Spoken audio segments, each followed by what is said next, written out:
ಹಿಂದಿನ ಭಾಗದಲ್ಲಿ ಪ್ರತಿಮಾ ತನ್ನ ಫ್ರೆಂಡ್ ಮನೆಗೆ ಫಂಕ್ಷನಿಗಂತ ಹೋಗಿರ್ತಾಳೆ. ಆದ್ರೆ ಆ ಫಂಕ್ಷನ್ ಅಲ್ಲಿ ರಾಣಿ ಮತ್ತೆ ಸಾಕ್ಷಿಯಿಂದ ತುಂಬಾನೇ ಅವಮಾನ ಆಗುತ್ತೆ. ಯಾವುದೇ ಒಬ್ಬ ವ್ಯಕ್ತಿ ಯಾವುದೋ ಒಂದು ವಿಷಯನ ಪದೇ ಪದೇ ಹೇಳ್ತಾ ಇದ್ದಾನೆ ಅಂದಾಗ ಯಾರಿಗೆ ಆಗಿದ್ರು ಆ ವಿಷಯದಿಂದ ಅವನ ಮಾತಿಂದ ನಮ್ಮ ಮನಸ್ಸಿಗೆ ಪರಿಣಾಮ ಬೀಳೋದು ಖಂಡಿತ ಅಲ್ವಾ. ಹಾಗಾಗಿ ಪ್ರತಿಮನ್ ಮನಸ್ಸಿಗೂ ತುಂಬಾ ಬೇಜಾರಾಗುತ್ತೆ. ಅದೇ ಬೇಜಾರ್ನಲ್ಲೇ ಅಲ್ಲಿಂದ ಹೊರಡ್ತಾಳೆ. ಸರಿ, ಹಾಗಾದ್ರೆ ಇವಾಗ ಅವರೆಲ್ಲರ ಮಾತಿಂದ ತುಂಬಾ ಬೇಜಾರ್ ಮಾಡ್ಕೊಂಡಿರೋ ಪ್ರತಿಮಾ ಮುಂದೆ ಏನ್ ಮಾಡ್ತಾಳೆ, ಸ್ಟೋರಿ ಏನಾಗುತ್ತೆ ಅನ್ನೋದನ್ನ ಇವತ್ತಿನ ಎಪಿಸೋಡ್ನಲ್ಲಿ ನೋಡೋಣ. ನೋಡೋದಕ್ಕಿಂತ ಮೊದಲು ಯಾರ್ಯಾರು ನಮ್ಮ ಯೂಟ್ಯೂಬ್ ಚಾನಲ್ನ ಸಬ್ಸ್ಕ್ರೈಬ್ ಮಾಡ್ಕೊಂಡಿಲ್ವೋ ದಯವಿಟ್ಟು ಸಬ್ಸ್ಕ್ರೈಬ್ ಮಾಡ್ಕೊಳ್ಳಿ. ಹಾಗೆ ಈ ವಿಡಿಯೋಗೊಂದು ಲೈಕ್ ಮಾಡಿ. ಅರೆ ಪ್ರತಿಮಾ, ಇದೇನಮ್ಮ ಇದು? ಫಂಕ್ಷನಿಗಂತ ಹೋಗಿದ್ದೆ, ಇಷ್ಟು ಬೇಗ ವಾಪಸ್ ಬಂದ್ಬಿಟ್ಯಾ? ಫಂಕ್ಷನ್ ಎಲ್ಲ ಬೇಗ ಮುಗೀತಾ? ಅಯ್ಯೋ, ಈ ಹುಡುಗಿಗೆ ಏನಾಯ್ತು? ಅಲ್ಲ, ನಾನು ಮಾತಾಡ್ತಾನೆ ಇದ್ದೀನಿ, ಈ ಹುಡುಗಿ ನೋಡಿದ್ರೆ ನನ್ನ ಮಾತನ್ನೇ ಕೇಳಿಸ್ಕೊಳ್ದೇ ಇರೋ ಹಾಗೆ ಹಾಗೆ ಹೊರಟೋದ್ಲಲ್ಲ. ಯಾಕೆ ಹೀಗೆ ಮಾಡಿದ್ಲು? ಯಾವತ್ತೂ ಈ ತರ ಮಾಡಿದ್ದನ್ನ ನಾನು ನೋಡೇ ಇಲ್ಲ. ಇವಳೇನು ಸಡನ್ ಆಗಿ ಬಂದು ಹಾಗೆ ನನ್ನ ಮಾತನ್ನು ಕೇಳಿಸ್ಕೊಳ್ದೆ ಹೋದ್ಲಲ್ಲ. ಓ, ಫಂಕ್ಷನಿಗೆ ಹೋಗಿ ಬಂದ್ಲಲ್ಲ, ತುಂಬಾ ಸುಸ್ತಾಗಿದೆ ಅನ್ಸುತ್ತೆ. ತುಂಬಾ ಜನ ಇದ್ರೇನೋ, ಅದಕ್ಕೆ ನಾನು ಮಾತಾಡ್ತಾ ಇದ್ರೂ ಕೇಳಿಸ್ಕೊಳ್ದೇನೆ ಹಾಗೆ ಒಳಗೋದ್ಲು ಅನ್ಸುತ್ತೆ. ಸರಿ, ಸ್ವಲ್ಪ ಹೊತ್ತು ರೆಸ್ಟ್ ಮಾಡ್ಲಿ, ಆಮೇಲೆ ನಾನೇ ಹೋಗಿ ಮಾತಾಡಿದ್ರೆ ಆಯ್ತು. ಛೇ, ಏನ್ ಕರ್ಮನೋ ಏನೋ, ಹೋಗಿ ಹೋಗಿ ಅವ್ರ ಹತ್ರ ಎಲ್ಲ ನಾನು ಹೇಳ್ಸ್ಕೊಳ್ಳೋ ಹಾಗಾಯ್ತು. ನಾನು ಈ ಫಂಕ್ಷನಿಗೆ ಹೋಗದೆ ಇದ್ದಿದ್ರೆ ಎಷ್ಟೋ ಚೆನ್ನಾಗಿರ್ತಿತ್ತು, ನನ್ಗೆ ಅವಮಾನನೂ ಆಗದೆ ಇರ್ತಾ ಇತ್ತು. ಆದ್ರೆ ಫಂಕ್ಷನಿಗೆ ಕರೆದು ನಾನು ಹೋದೆ ಅಂತ ನನ್ನನ್ನೇ ಎಲ್ಲರ ಮುಂದೆ ಅವಮಾನ ಮಾಡಿದ್ದು. ಆ ರಾಣಿ ತನ್ನ ಗಂಡ ಎಲ್ಲರೂ ತಂದ್ಕೊಡ್ತಾನೆ, ಮಹಾರಾಣಿ ತರ ನೋಡ್ಕೋತಿದ್ದಾನೆ ಅಂತ ಪದೇ ಪದೇ ಅಣಗ್ಸಿ ಅಣಗ್ಸಿ ಮಾತಾಡ್ತಾಳೆ. ಅದ್ರ ಜೊತೆಗೆ ಸಾಕ್ಷಿ ಬೇರೆ. ಅಲ್ಲ, ಇವರೆಲ್ಲ ಏನ್ ಅನ್ಕೊಂಡಿದ್ರ ನನ್ನ?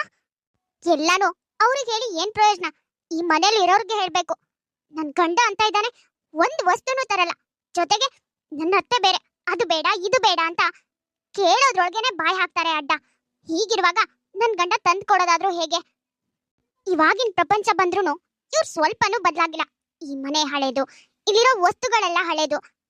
ಈಗಿನ ಪ್ರಪಂಚಕ್ಕೆ ತಕ್ಕನಾಗಿ ಬದಲಾಗೋದಕ್ಕೆ ಇವ್ರಿಗೆ ಏನ್ ತೊಂದ್ರೆನೋ. ಯಾವಾಗ ನೋಡಿದ್ರು ದುಡ್ಡಿಲ್ಲ ದುಡ್ಡಿಲ್ಲ ದುಡ್ಡಿಲ್ಲ ಅಂತಾರೆ. ದುಡ್ದಿದ್ದೆಲ್ಲ ಏನ್ ಮಾಡ್ತಾರೆ ಅಂತ ಇವ್ರಿಗೆ ಗೊತ್ತು. ಛೇ, ಮದ್ವೆಗಿಂತ ಮೊದ್ಲೇ ಎಲ್ರೂ ಹೇಳಿದ್ರು ಈ ಹುಡ್ಗ ಬೇಡ, ಇವ್ರ ಮನೆ ಸ್ಥಿತಿಗತಿ ಚೆನ್ನಾಗಿಲ್ಲ, ನಿನಗೆ ಒಳ್ಳೆ ಹುಡ್ಗ ಸಿಗ್ತಾನೆ, ಅಂದವಾಗಿದ್ಯಾ ಅಂತ.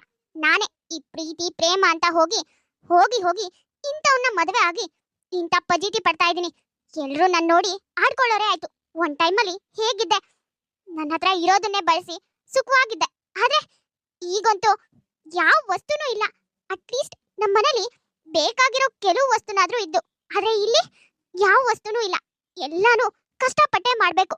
ಬಟ್ಟೆ ಒಗಿಬೇಕು ಅಂದ್ರೆ ಕೈಯಲ್ಲಿ ಒಗಿಬೇಕು, ಒಲೆ ಹಚ್ಬೇಕು ಅಂದ್ರೆ ಕಟ್ಟಿಗೆ ತಗೊಂಡ್ ಬಂದ್ ಹಚ್ಬೇಕು, ನೆಲ ಒರೆಸ್ಬೇಕು ಅಂದ್ರೆ ಕೈಯಲ್ಲೇ ಒರೆಸ್ಬೇಕು. ಎಲ್ಲಾನು ನಾನೇ ಸೊಂಟ ಮುರ್ಕೊಂಡ್ ಮಾಡ್ಬೇಕು. ಈ ನಮ್ಮತ್ತೇನೋ ಯಾವಾಗ ನೋಡಿದ್ರು ಅಯ್ಯೋ ನಮ್ಮನೆ ಸ್ಥಿತಿ ಸರಿ ಇಲ್ಲಮ್ಮ, ಚೆನ್ನಾಗಿ ನೋಡ್ಕೋಬೇಕು, ಇರೋದ್ರಲ್ಲೇ ಅಡ್ಜಸ್ಟ್ ಮಾಡ್ಕೋಬೇಕು ಅಂತ ರಾಗ ಸೆಳೆಯೋದಕ್ ಶುರು ಮಾಡ್ಬಿಡ್ತಾರೆ.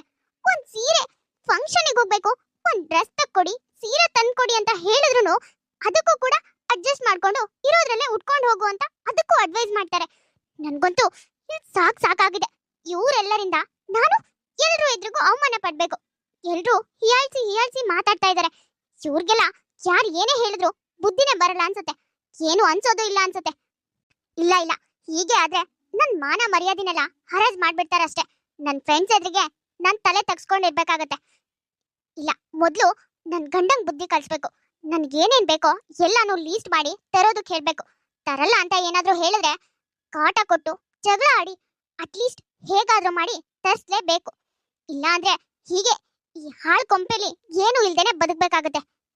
ಫಂಕ್ಷನ್ ನಲ್ಲಿ ರಾಣಿ ಮತ್ತೆ ಸಾಕ್ಷಿ ಪ್ರತಿಮನಿಗೆ ಅವಮಾನ ಆಗೋ ಹಾಗೆ ಮಾತಾಡಿದ್ರಿಂದ ಪ್ರತಿಮನಿಗೆ ತುಂಬಾನೇ ಕೋಪ ಬರುತ್ತೆ.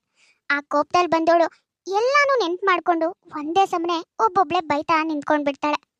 ಅವಳಿಗೆ ಕೂಡ ಈ ಅವಮಾನಗಳನ್ನೆಲ್ಲ ಸಹಿಸ್ಕೊಂಡು ತುಂಬಾನೇ ಸಾಕಾಗಿರುತ್ತೆ. ಹಾಗಾಗಿ ತನ್ನ ಕೋಪನೆಲ್ಲ ಹೊರಗಾಕ್ತಾಳೆ. 1-2 ದಿನ ಕಳೆದ್ಮೇಲೆ, ಅರೆ ಇದೇನಮ್ಮ ಪ್ರತಿಮಾ, ಸಾಂಬಾರು ಹಳ್ಸಿರೋ ಸ್ಮೆಲ್ ಬರ್ತಾ ಇದೆ. ಹೌದು ಅತ್ತೆ, ನಿಮ್ಮನೇಲೇನ್ ಫ್ರಿಡ್ಜ್ ಇದ್ಯಾ? ಎತ್ಬಿಟ್ಟು ಫ್ರಿಡ್ಜ್ ಒಳಗೆ ಇಡೋಣ, ಸಂಜೆ ಅಷ್ಟೊತ್ತಿಗೆ ಚೆನ್ನಾಗೇ ಇರತ್ತೆ ಅನ್ನೋದಕ್ಕೆ ಫ್ರಿಡ್ಜ್ ಇಲ್ಲ ಏನೂ ಇಲ್ಲ, ಹಾಗಾಗಿ ಹಳ್ಸೋಗಿದೆ ಸ್ವಲ್ಪ. ಏನಾಗಲ್ಲ, ನಾನು ಅದನ್ನೇ ಊಟ ಮಾಡಿರೋದು, ನೀವು ಅದನ್ನೇ ಊಟ ಮಾಡಿ. ಅಯ್ಯೋ, ಇದೇನಮ್ಮ ಪ್ರತಿಮಾ ಹೀಗ್ ಮಾತಾಡ್ತಿದ್ಯಾ? ಫ್ರಿಡ್ಜ್ ಇಲ್ಲ ಅಂದ್ರೆ ಏನಾಯ್ತು ಹೇಳು? ಸಾಂಬಾರ್ನ ಸ್ವಲ್ಪ ಬಿಸಿ ಮಾಡಿದಿದ್ರೆ ಎಲ್ಲ ಸರಿ ಹೋಗ್ತಾ ಇತ್ತು, ಹಳ್ಸ್ ಹೋಗ್ತಾ ಇರ್ಲಿಲ್ಲ. ಅದು ಬೆಳಗ್ಗೆ ಮಾಡಿದ ಸಾಂಬಾರಲ್ವಾ, ಬಿಸಿ ಮಾಡದೆ ಇದ್ದಿದ್ದಕ್ಕೆ ಹಳ್ಸ್ ಹೋಗಿದೆ ಅಷ್ಟೇ. ಏನು ಬಿಸಿ ಮಾಡ್ಬೇಕಿತ್ತ? ಅಲ್ಲದೆ ನಿಮ್ ಮನೇಲೇನ್ ಗ್ಯಾಸ್ ಇದ್ಯಾ? ಒಂದ್ 2 ನಿಮಿಷದಲ್ಲಿ ಸ್ವಲ್ಪ ಬಿಸಿ ಮಾಡ್ಬಿಟ್ಟು ಇಳಿಸ್ಬಿಡೋಣ ಅನ್ನೋದಕ್ಕೆ. ಹಚ್ಚಿದ್ರೆ ಒಲೆನೇ ಹಚ್ಬೇಕು. ಆ ಬೆಂಕಿ ಕಡ್ಡಿ ಕೀರಿ ಕಟ್ಟಿಗೆ ಹತ್ತಿ ಆ ಬೆಂಕಿ ಹತ್ತಾದ್ಮೇಲೆ ಇದನ್ ಬಿಸಿ ಮಾಡ್ಬೇಕು. ಅಷ್ಟೆಲ್ಲ ಬಿಸಿ ಮಾಡೋಷ್ಟು ಟೈಮ್ ಇಲ್ಲ ಅತ್ತೆ. ನನ್ಗಂತೂ ಅಷ್ಟೆಲ್ಲ ಪೇಷನ್ಸ್ ಕೂಡ ಇಲ್ಲ. ಅದಕ್ಕೆ ನಾನ್ ಮಧ್ಯಾಹ್ನ ಬಿಸಿ ಮಾಡಿಲ್ಲ. ಗ್ಯಾಸ್ ಇದ್ದಿದ್ರೆ ಬಿಸಿ ಮಾಡ್ತಾ ಇದ್ದೆ. ಅಯ್ಯೋ, ಇದೇನಮ್ಮ ಹೀಗೆ ಹೇಳ್ತಿದ್ಯಾ? ಅಲ್ಲಮ್ಮ, ನಿನಗೆ ಗೊತ್ತಲ್ವಾ ಮನೆ ಪರಿಸ್ಥಿತಿ ಹೇಗಿದೆ ಅಂತ. ಹಾಗಾಗಿ ಒಂದ್ ಸ್ವಲ್ಪ ದಿನ ಈ ಗ್ಯಾಸ್ ಎಲ್ಲ ಬೇಡ, ಸೌದೆ ಒಲೆಲೆ ಅಡ್ಗೆ ಮಾಡ್ಕೊಳ್ಳೋಣ ಅಂತ ಅವತ್ತೇ ಹೇಳಿದ್ದೆ ಅಲ್ವಾ? ಅದ್ ನಿನಗೂ ಗೊತ್ತಲ್ವಾ? ಅಯ್ಯೋ ಸಾಕ್, ಸುಮ್ನೆ ಇರಿಯತ್ತೆ. ಎಷ್ಟು ದಿನ ಆಯ್ತು? ಸ್ವಲ್ಪ ದಿನ ಅಂತ ಹೇಳಿ ತಿಂಗಳೇ ಕಳೀತಾ ಬಂತು. ಅಲ್ಲ, ನಿಮ್ ಮನೆ ಪರಿಸ್ಥಿತಿ ಯಾವಾಗ್ಲೂ ಸರಿ ಇರಲ್ಲ, ಹಾಗಂತ ಜೀವನ ಪೂರ್ತಿ ಹೀಗೆ ಇರೋದಕ್ಕಾಗತ್ತಾ? ಸ್ವಲ್ಪನಾದ್ರೂ ಇಂಪ್ರೂವ್ಮೆಂಟ್ ಅಂತ ಇರ್ಬೇಕು ತಾನೆ. ಮನೇಲಿ ಒಂದೇ ಒಂದ್ ಐಟಮ್ ಕೂಡ ಇಲ್ಲ. ಬಟ್ಟೆ ತೊಳಿಬೇಕು ಅಂದ್ರೆ ವಾಷಿಂಗ್ ಮಿಷನ್ ಇಲ್ಲ. ಒಂದ್ ಸ್ವಲ್ಪ ನೀರ್ ತಣ್ಣಗ್ ಕುಡಿಯೋಣ ಅಂದ್ರೆ ಫ್ರಿಡ್ಜ್ ಇಲ್ಲ. ಅದಾದ್ಮೇಲೆ ವಾಕ್ಯೂಮ್ ಕ್ಲೀನರ್ ಅಂತೂ ಇಲ್ವೇ ಇಲ್ಲ. ಹಾ, ಹೇಳ್ತಾ ಹೋದ್ರೆ ಒಂದ ಎರಡ ಲೀಸ್ಟು ರಾಶಿ ಬರುತ್ತೆ. ಯಾವಾಗ ನೋಡಿದ್ರು ನಮ್ಮನೆ ಪರಿಸ್ಥಿತಿ ಸರಿ ಇಲ್ಲ, ಪರಿಸ್ಥಿತಿ ಸರಿ ಇಲ್ಲ ಅಂತ ನಿಮ್ದೊತ್ತು ಇದೇ ರಾಗ ಆಯ್ತು. ನಾನು ಬಂದಾಗಿಂದ ಕೇಳ್ಸ್ಕೊಂಡು ಸಾಕಾಯ್ತು. ಕಡಿಮೆ, ನನ್ ಗಂಡನ್ಕಿಂತ ಕಡಿಮೆ ಸಂಬಳ ತಗೊಳ್ಳೋರೆಲ್ಲ ರಾಜ ರಾಣಿ ತರ ಬದುಕ್ತಾ ಇದಾರೆ. ಅವ್ರ ಸ್ಟ್ಯಾಂಡರ್ಡ್ ಆಗಿ ಬದುಕ್ತಾ ಇರೋದ್ ನೋಡಿದ್ರೆ ನನಗೆ ಅನ್ಸುತ್ತೆ, ಯಾಕಾದ್ರೂ ನಿಮ್ ಮಗನ ಮದ್ವೆ ಆದ್ನೋ ಅಂತ. ಅವ್ರಿಗೆ ಸ್ಯಾಲ್ರಿ ಅಷ್ಟು ಬಂದ್ರೂ ಒಂದ್ ಒಳ್ಳೆ ಲೈಫ್ ನ ಲೀಡ್ ಮಾಡೋದಕ್ಕೆ ಆಗ್ತಿಲ್ಲ. ಬಾಯಿ ಮುಚ್ಚು ಪ್ರತಿಮಾ, ಏನಾಗಿದೆ ನಿನ್ಗೆ? ಯಾಕಿವತ್ತು ಬಾಯಿಗೆ ಬಂದಂಗೆಲ್ಲ ಮಾತಾಡ್ತಾ ಇದ್ಯಾ? ದೊಡ್ಡೋರು ಚಿಕ್ಕೋರು ಅನ್ನೋದು ಏನಿಲ್ವಾ? ವಯಸ್ಸಿಗಾದ್ರೂ ಮರ್ಯಾದೆ ಕೊಡ್ಬೇಕು, ಅದನ್ನೆಲ್ಲ ನಿನಗೆ ಹೇಳ್ಕೊಡ್ಬೇಕಾ? ಯಾಕಿವತ್ತು ಹೀಗಾಡ್ತಿದ್ಯಾ? ನಾನ್ ಯಾಕ್ರಿ ಬಾಯಿ ಮುಚ್ಬೇಕು? ಇರೋ ವಿಷಯ ಹೇಳೋದಕ್ಕೆ ನನ್ಗೇನ್ ಭಯನಾ? ನಾನ್ ಯಾಕೆ ಇಷ್ಟು ಕೋಪ ಮಾಡ್ಕೊಂಡಿದೀನಿ ಅನ್ನೋದು ನಿಮಗೆ ಗೊತ್ತಿಲ್ವಾ? ನನಗೂ ಈ ಮನೆಗ್ ಬಂದಾಗಿಂದ ತಾಳ್ಮೆ ಮಾಡಿ ಮಾಡಿ ಸಾಕಾಯ್ತು. ಯಾಕಾದ್ರೂ ಈ ಮನೆಗ್ ಬಂದಿದ್ದೀನೋ ಅನ್ಸ್ಬಿಡ್ತು. ಮನೇಲಿ ಇರೋರೆಲ್ಲ ನನ್ ಬಾಯಿ ಮುಚ್ಚೋರೆ ಆಯ್ತು. ಯಾರ್ ತಾನೇ ನನ್ ಮಾತು ಕೇಳ್ತೀರಾ? ಅಮ್ಮ, ನೀನು ಅವಳ ಮಾತಿಗೆಲ್ಲ ಬೇಜಾರ್ ಮಾಡ್ಕೋಬೇಡ. ನೋಡು, ಅವಳೇನೋ ಕೋಪದಲ್ಲಿ ಹಾಗೆಲ್ಲ ಮಾತಾಡಿದಾಳೆ. ನಾನು ಅವಳಿಗೆ ಬೈದ್ ಬುದ್ಧಿ ಹೇಳ್ತೀನಿ. ನೀವಿಬ್ರು ಬೇಜಾರ್ ಮಾಡ್ಕೋಬೇಡಿ, ಆಯ್ತಾ? ರೀ, ಇದೇನ್ರಿ ಇದು? ಅಲ್ಲ ಪ್ರತಿಮಾ, ಇಷ್ಟು ದಿನದಲ್ಲಿ ಒಂದೇ ಒಂದ್ಸಾರಿನೂ ಹೀಗೆ ಜೋರಾಗಿ ಮಾತಾಡ್ದೋಳೆ ಅಲ್ಲ. ಆದ್ರೆ ಇವಾಗ 1-2 ದಿನದಿಂದ ತುಂಬಾ ಒಟ್ಟಾಗಿ ನಡ್ಕೋತಾ ಇದ್ದಾಳೆ. ಇವತ್ ನೋಡಿ ಎಷ್ಟೆಲ್ಲ ಮಾತಾಡ್ಬಿಟ್ಲು. ಜಾನಕಿ, ಹೋಗ್ಲಿ ಬಿಡು. ಅವಳು ಯಾವುದೋ ಬೇಜಾರಲ್ಲಿ ಇದ್ಲು ಅನ್ಸುತ್ತೆ. ನಾವು ಅದೇ ಟೈಮಲ್ಲಿ ಕೇಳಿದೀವಿ, ಅದಕ್ಕೆ ಏನೋ ಕೋಪ ಮಾಡ್ಕೊಂಡಿದ್ದಾಳೆ. ಸರಿ ಹೋಗ್ತಾಳೆ ಬಿಡು. ಪ್ರತಿಮಾ, ಏನಾಗಿದೆ ನಿನ್ಗೆ? ಯಾಕೆ ಹೀಗೆಲ್ಲ ನಡ್ಕೊಳ್ತಾ ಇದ್ಯಾ? ಅಷ್ಟೆಲ್ಲ ಜೋರಾಗಿ ಮಾತಾಡೋ ಅವಶ್ಯಕತೆ ಏನಿತ್ತು? ಏನಾಯ್ತು ಅಂತ ಇಷ್ಟೊಂದು ಒಟ್ಟಾಗಿ ನಡ್ಕೊಳ್ತಾ ಇದ್ಯಾ? ಓಹೋ, ಏನಾಗಿದೆ ಅನ್ನೋದು ನಿಮಗೆ ಗೊತ್ತಿಲ್ವಾ?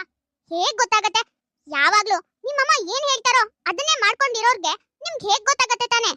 ಪ್ರತಿಮಾ, ನೀನ್ ಬಾಯ್ ಬಿಟ್ಟು ಹೇಳಿದ್ರೆ ತಾನೆ ನನಗೂ ಏನು ಅನ್ನೋದು ಅರ್ಥ ಆಗೋದು. ಮೊದ್ಲು ಏನ್ ವಿಷಯ ಅಂತ ಹೇಳು. ಸುಮ್ನೆ ಬಾಯಿಗೆ ಬಂದಂಗೆಲ್ಲ ಮಾತಾಡ್ಬೇಡ. ಇನ್ನೇನ್ರಿ ಆಗ್ಬೇಕು? ನಿಮ್ಮನ್ ಮದ್ವೆ ಆದಾಗಿಂದನೂ ನನ್ಗಂತೂ ಎಲ್ಲದಕ್ಕೂ ಅಡ್ಜಸ್ಟ್ ಮಾಡ್ಕೊಂಡು ಸಾಕಾಗಿದೆ. ಮನೇಲಿ ಯಾವ ಒಂದ್ ವಸ್ತುನೂ ಇಲ್ಲ.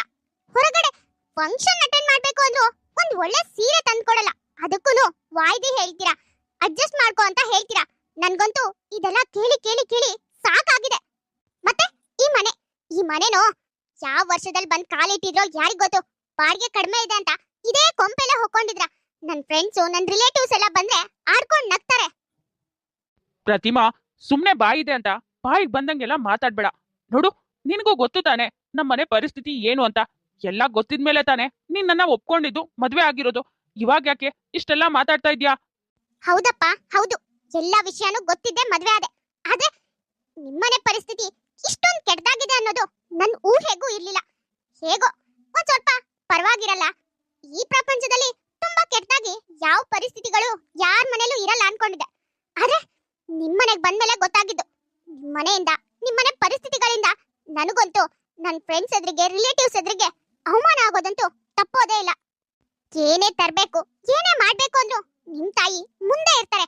ಅಯ್ಯಯ್ಯೋ, ನಮ್ಮನೆ ಪರಿಸ್ಥಿತಿ ಸರಿ ಇಲ್ಲ, ಇಷ್ಟ ಬೇಗ ಇದೇನು ಬೇಡ, ನಾವು ಇರೋದ್ರಲ್ಲೇ ಅಡ್ಜಸ್ಟ್ ಮಾಡ್ಕೊಂಡು ಹೋಗೋಣ ಅಂತ ಹೇಳೋದಕ್ಕೆ. ಯಾಕಾದ್ರೂ ನಿಮ್ಮನ್ನ ಪ್ರೀತಿ ಮಾಡಿದ್ನೋ, ಯಾಕಾದ್ರೂ ನಿಮ್ಮನ್ನ ಮದ್ವೆ ಆದ್ನೋ ಅಂತ ಗಿಲ್ಟಲ್ಲಿ ದಿನ ಸಾಯೋ ಹಾಗಾಗಿದೆ. ಇಷ್ಟು ದಿನ ಎಲ್ಲಾನು ಹೊಂದ್ಕೊಂಡು ಹೋಗ್ತಾ ಇದ್ದಿದ್ ಪ್ರತಿಮಾ ಇವತ್ತು ತುಂಬಾ ಕೋಪ ಬಂದು ಅತ್ತೆ ಮಾವ ಗಂಡ ಎಲ್ರಿಗೂ ಬಾಯಿಗೆ ಬಂದಂಗ್ ಮಾತಾಡ್ತಾಳೆ. ಇಷ್ಟು ದಿನ ಬಚ್ಚಿಟ್ಟಿರೋ ತನ್ನ ಕೋಪನೆಲ್ಲ ಹೊರಗಾಕ್ಬಿಡ್ತಾಳೆ. ಮುಂದೆ ಏನಾಗತ್ತೆ? ಇವಾಗ ಜಾನಕಿ ಏನಾದ್ರೂ ಬದಲಾವಣೆ ತರೋದಕ್ಕೆ ಟ್ರೈ ಮಾಡ್ತಾಳೋ ಅಥವಾ ಅವಳ ಮನೆ ಪರಿಸ್ಥಿತಿನೇ ಹೀಗೆ ಅಂತ ಮತ್ತೆ ಸೊಸೆಗೆ ಅಡ್ಜಸ್ಟ್ ಮಾಡ್ಕೊಂಡು ಹೋಗು ಅಂತ ಹೇಳ್ತಾಳೋ, ಸೊಸೆ ಅಡ್ಜಸ್ಟ್ ಮಾಡ್ಕೊಂಡು ಹೋಗ್ತಾಳೋ, ಏನೆಲ್ಲ ಆಗುತ್ತೆ ಅನ್ನೋದನ್ನ ನೆಕ್ಸ್ಟ್ ಎಪಿಸೋಡ್ನಲ್ಲಿ ನೋಡೋಣ. ನೋಡಿದ್ರಲ್ಲ ವೀಕ್ಷಕರೇ, ಇವತ್ತಿನ ಈ ಎಪಿಸೋಡ್ ನಿಮ್ಗೆ ಇಷ್ಟ ಆಗಿದ್ರೆ ಪ್ಲೀಸ್ ನಮ್ಮ ಯೂಟ್ಯೂಬ್ ಚಾನಲ್ನ ಸಬ್ಸ್ಕ್ರೈಬ್ ಮಾಡ್ಕೊಳ್ಳಿ, ಲೈಕ್ ಮಾಡಿ, ಶೇರ್ ಮಾಡಿ, ಹಾಗೆ ಕಮೆಂಟ್ ಮಾಡಿ. ತುಂಬಾ ಜನ ಹಾಗೆ ವಿಡಿಯೋಸ್ ನೋಡ್ತಾ ಇದ್ರ, ಯಾರ್ಯಾರು ಹಾಗೆ ವಿಡಿಯೋಸ್ ನೋಡ್ತಾ ಇದ್ರು ದಯವಿಟ್ಟು ಸಬ್ಸ್ಕ್ರೈಬ್ ಮಾಡ್ಕೊಳ್ಳಿ. ಹಾಗೆ ಪಕ್ಕದಲ್ಲೇ ಇರೋ ಬೆಲ್ ಐಕಾನ್ನ ಕ್ಲಿಕ್ ಮಾಡಿ ಆಲ್ ಅನ್ನೋದನ್ನ ಸೆಲೆಕ್ಟ್ ಮಾಡಿ. ನೆಕ್ಸ್ಟ್ ಯಾವುದೇ ವಿಡಿಯೋ ಹಾಕಿದ್ರು ನೋಟಿಫಿಕೇಶನ್ ಬರುತ್ತೆ. ನೋಟಿಫಿಕೇಶನ್ ಮೂಲಕ ನೀವು ವಿಡಿಯೋನ ನೋಡ್ಬೋದು. ಸರಿ, ಹಾಗಾದ್ರೆ ನಾವಿನ್ನ ಹೊರಡ್ತೀವಿ. ನೆಕ್ಸ್ಟ್ ವಿಡಿಯೋದಲ್ಲಿ ಮತ್ತೆ ಸಿಗ್ತೀವಿ.